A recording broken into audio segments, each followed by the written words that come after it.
Hello friends, welcome to ટેમ્બોસ kitchen. આજે હું તમારી સાથે એક હેલ્ધી રેસીપી લઈને આવી છું અને એ છે મિક્સ વેજીટેબલ પૌવા। આ પૌવા બનાવવા બહુ જ સરળ છે, સાથે સાથે એકદમ ટેસ્ટી બને છે। જે લોકો ડાયટ કરતા હોય છે એના માટે તો આ બેસ્ટ રેસીપી છે અને આપણે આમાં બહુ બધા વેજીટેબલ્સ ઉમેરવાના છીએ અને સાથે સાથે એકદમ સરસ મસાલા કરીશું જેથી ટેસ્ટમાં પણ બહુ જ સરસ બનશે। તો ચાલો જોઈ લઈએ કેવી રીતે બનાવીશું એકદમ હેલ્ધી અને ટેસ્ટી એવા વેજીટેબલ પૌવા। વેજીટેબલ પૌવા બનાવી લઈશું। એના માટે મેં અહીંયા 2 કપ પૌવા લઈ લીધા છે। પૌવાને આપણે એકદમ સરસ રીતે સાફ કરી લેવાના છે અને ચાળી લેવાના છે।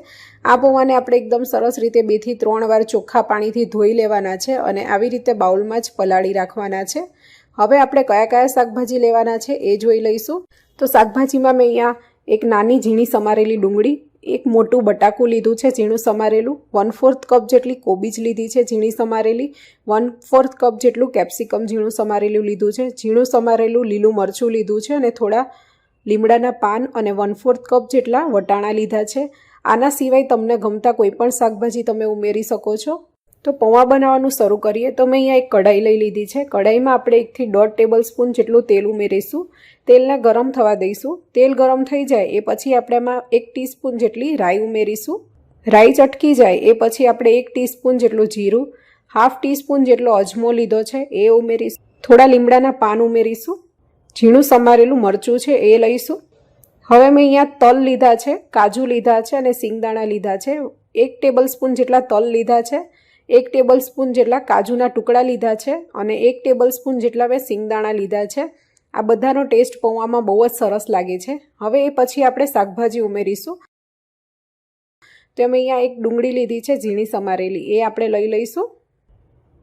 તો અહીંયા બધા શાકભાજી એક સાથે જ ઉમેરી રહી છું। બધા શાકભાજી આપણે એક સાથે ઉમેરી દઈશું અને બધા શાકભાજીને એકદમ સરસ આપણે ચડવી લેવાના છે। હવે શાકભાજીના માપનું આપણે મીઠું ઉમેરીશું। મીઠું ઉમેરવાથી આપણે શાકભાજી એકદમ સરસ ફટાફટ ચડી જશે।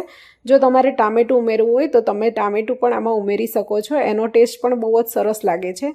હવે આ બધું આપણે બરાબર મિક્સ કરી લઈશું અને ઢાંકણ ઢાંકીને આપણે બધું શાકભાજી એકદમ સરસ ચડવી લેવાનું છે। તો ઢાંકણ ખોલીને આપણે એકવાર શાકભાજી બધું મિક્સ કરી લઈશું અને ચેક કરી લઈશું। તો અહીંયા બધું શાકભાજી એકદમ સરસ ચડી જાય એ પછી આપણે બધા મસાલા કરી લઈશું। તો મેં અહીંયા 1 ટીસ્પૂન હળદર પાવડર લીધો છે, 2 ટીસ્પૂન જેટલું લાલ મરચું પાવડર ઉમેરીશું, 2 થી 3 ટીસ્પૂન જેટલું ધાણા જીરું ઉમેરીશું, અડધી ટીસ્પૂન જેટલો ગરમ મસાલો ઉમેરવાનો છે, 2 થી 3 ટીસ્પૂન કાં તો પછી તમારા ટેસ્ટ પ્રમાણે ખાંડ ઉમેરવાની છે। ખાંડ અને લીંબુ નાખવાથી આપણા પૌવા એકદમ સરસ ટેસ્ટી બને છે, ખટ્ટા મીઠા લાગે છે, એનાથી પૌવાનો ટેસ્ટ બહુ જ સરસ આવશે। હવે આ બધું બરાબર મિક્સ કરી લઈશું અને ઢાંકણ ઢાંકીને બધા મસાલા સાથે શાકભાજીને એકદમ સરસ રીતે મિક્સ કરીને ચડવા દઈશું। તો અહીંયા આપણું બધું શાકભાજી મસાલા સાથે એકદમ સરસ ભળી ગયું છે, તમે જોઈ શકો છો। હવે જે આપણે પલાળેલા પૌવા છે એ આપણે આમાં ઉમેરી દેવાના છે। હવે પૌવા ઉમેરીને આપણે પૌવાના ભાગનું મીઠું ઉમેરીશું। સ્વાદ પ્રમાણે મીઠું ઉમેરવાનું છે અને બધું બરાબર મિક્સ કરી લેવાનું છે।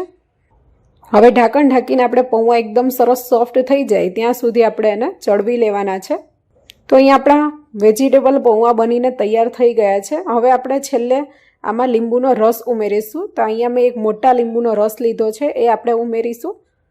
હવે ઉપરથી આપણે થોડી કોથમીર ઉમેરી દઈશું અને બધું મિક્સ કરી લઈશું।